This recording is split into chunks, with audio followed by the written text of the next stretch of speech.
Now a story you'll only see on Fox. An effort to get the Navy to accept chaplains who do not believe in God. As you can imagine, that initiative has created quite a bit of controversy. Tonight, the first reaction from the Defense Department to the idea and real effort to hire atheist chaplains. Here's Chief National Correspondent Jim Engel. It's just total nonsense, the idea of having a chaplain who is an atheist.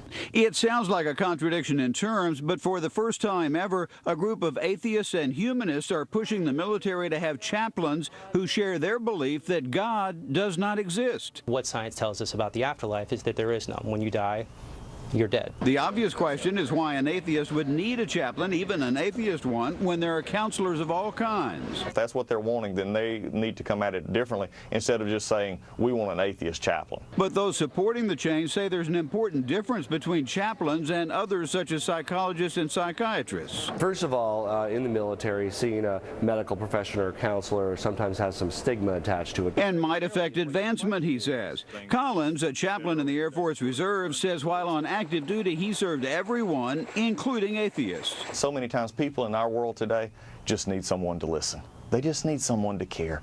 And if I can't be anything but that, then I fulfilled a role that I think is very valuable. But Torby says it's not that chaplains don't help atheists, it's that they don't reach out to them. They don't provide that positive outreach and support and facilitating of services that they do for all of those beliefs that aren't their own. Getting atheist chaplains approved, though, faces an obstacle. You can't just show up at the recruiter's office and say, I want to be a chaplain.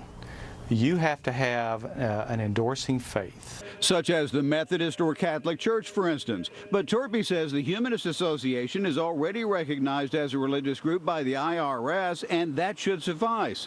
But those who oppose the notion suspect some politics are at play. This is pushing an agenda that is really trying, although not overtly, but I think subversively, is trying to undermine the chaplain's role in the military. One atheist applicant has already applied, and if he's rejected, Torpy suggests problems ahead. If that's the case, then I think the chaplaincy is really going to be in trouble with a church-state conflict. And today, the Navy tells Fox that the Defense Department does not recognize the Humanists as a legitimate group to endorse chaplains. So the first try goes nowhere. But more battles to come for sure. Brett? We'll follow it. Jim, thank you. You bet.